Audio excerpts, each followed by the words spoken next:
Testing, testing, mic one. I've missed talking about books. It has been so long since I made a book-related video, and I'm ready to dip my fingers right back into BookTube. So I made a video a couple months ago where I showed all the books that I own, and seeing as I cannot stop myself from buying new books, that collection has inevitably grown. So hi ladies and baddies, welcome to my updated book collection. I have accumulated 15 spicy books this year so far. To begin, we have Little Fires Everywhere by Celeste and G. The main reason that I bought this book was because I read her first novel, Everything I Never Told You, and it was really good. So I saw this in the bookstore and I was like, okay, let me give this a try. Reading this book is like watching a soap opera. It's so full of intrigue and gasps and what? It's really a thrilling read. It will leave you in suspense. It also has incredibly captivating characters that really contribute to the story and just glue you to its pages. Moving on. Do you know the author that we as a people collectively have been sleeping on? You know, the author that we neglected once we emerged from childhood? Roald Dahl. So apparently, and I didn't know this, but he makes books targeted to more people than children. He said range, baby. So this book, Innocence by Roald Dahl, is actually surprisingly quite good. It just discusses some tales from his childhood and it's really easy to pick up. It's a very easy read and it's interesting. Oscar Wilde is an author that I have expressed tremendous love for on this channel. I reread his novel, The Picture of Dorian Gray, so many times, more times than I can remember. So when I came across this in the bookstore, I immediately pounced. So this is a compilation of short stories which are very interesting. I feel like Oscar Wilde is that one family member who he's unhinged at like family gatherings. The topics that he chooses to tackle were very controversial for his time, and I don't know, there's something about the tenacity in still going ahead to write these stories despite it being controversial at the time. So this is called The Happy Prince and Other Stories. I came to the realization that I've read a multitude of books that are considered classics, and they were mostly written by white men and women in the 1800s or like really long ago. And I noticed on the other hand that there was a blaring lack of Black authors, specifically African authors, in my book collection, and so I endeavored to make a change. So with that determination, I purchased Homegoing by Yaa Gyasi. This book explored the history of Ghana as well as slavery in America and the plight of a Black American, and how our past generations influence who we are today, right now. Ooh, look, it's matching with my shirt. Anyway, as a Ghanaian girl, I particularly enjoyed reading about well, I didn't enjoy reading. I enjoyed like seeing the history of colonization in Ghana, and the writing is incredibly vivid. Sometimes I found myself literally cringing out of my body. It was way too uncomfortable at times. Regardless, it propelled me to, why do I keep saying propelled? It encouraged me. It encouraged me to do further research into the history of Ghana and slavery. And I concluded that history sucks. Thanks for coming to my TED Talk. Should I move my glasses? Oh my god, I cannot see. Back to the book. I recommended it to a friend actually, and he read it and he said the ending was so predictable.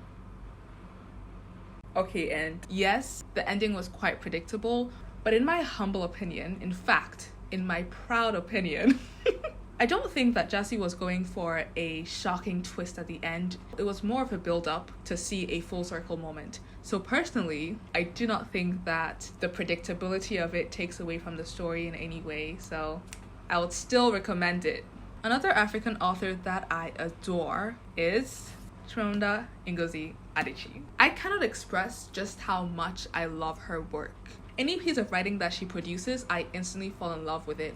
How can someone have such a mastery over words, over literature? Like, how? I've only read about 3 or 4 of her works, and they leave such a big imprint on your mind that you just cannot forget her, okay?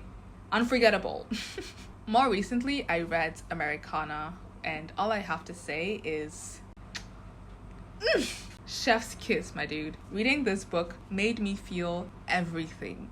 She does such a fantastic job of creating complex characters, so you find yourself empathizing with them and even chastising them at times, you know, the decisions that they make. And it's just so brilliant because human beings are complex and complicated, and she does a fantastic job of conveying that complexity in her writing. Her books just make me want to be a better writer. You know when you read a really good book and you just want to soak in all the brilliance and squeeze it out into your own work?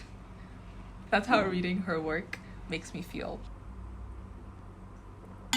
Harmattan is yet another book by a Ghanaian author, and it follows the same generational theme that was evident in Homegoing. However, in this case, I think it focuses more on love and family. So we see the stories of Lizzie Achia, Ikea Efriye, and Shugri, and their stories are intertwined with the history of Ghana. Honestly, it was weirdly empowering because I could kind of identify traits in me that I could see in the characters. So like, I found myself rooting for certain people even though they made some questionable choices. Anyway, it's a good book and I will definitely read it again. Unfortunately, that brings us to the end of the African authors segment. If you have any more recommendations by African authors, please let me know in the comments below. Now, on to the classics. Dun, da, da, da. I have heard so much about Catch-22 by Joseph Heller, and so I decided that I must get my hands on this book, and I have. I still haven't gotten around to reading it yet, but from what I've surmised, it's a book about war. It's kind of like a satirical look into war, so it makes fun of it, I guess. Isn't the cover so pretty?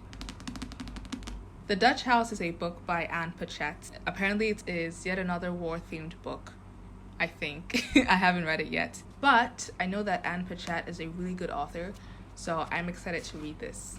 So the next book on this list requires some explanation. I talked about how much I loved reading Anne of Green Gables. It made me feel so happy and warm inside. It was such a great read. So, naturally, I wanted more of it. And to my absolute delight, I discovered that there's like a whole Anne series that follows the life of Anne, the main character. And I mean, obviously I'm going to get every single book in that series. However, I got a little bit too excited when I saw this book. This is Anne's House of Dreams. It's like the third or fourth book in that installment, which means that I'm gonna have to wait to actually find all the books before I can read this. In the meantime, I guess I can just admire the book cover. Anne's House of Dreams. It would be a dream to find every single book in this book collection. Speaking of dreams, Alice's Adventures in Wonderland is like a fever dream barfed into words, and I love every second of it. It's a children's book, I think, so it's really easy to read through it and very imaginative, you know, a great escape from this dumpster fire of a world. I'm getting so tired of talking. The DaVinci Code by Dan Brown is what I would imagine to be the origin story of Christopher Nolan, because what the hell? What? Huh? Reading it was a workout for my brain. I don't have a proper segue, but behold, The Kite Runner by Khaled Hosseini. Just remembering this book brings tears to my eyes. It is so tragic and beautiful and devastating and full of heart, and it's quite the emotional roller coaster. It has always been a book I've wanted to read because I've heard nothing but good things about it, and honestly, it really lived up to the hype, if not more. It explores the history of Afghanistan and centers itself around the themes of family relationships, love, loyalty, redemption. The author did justice to the story, and honestly, it's made its way into my heart as one of my favorite books of all time. Another fantastic book is The Book Thief by Markus Zusak. I'm not pronouncing any name right in this video, I'm very sorry. But I love this book because it immerses you so deeply into the story, the time period that it's centered around. It is so beautiful and it may or may not have made me cry. To conclude, we have My Sister's Keeper by Jodi Picoult. I'm not sure why I bought this book.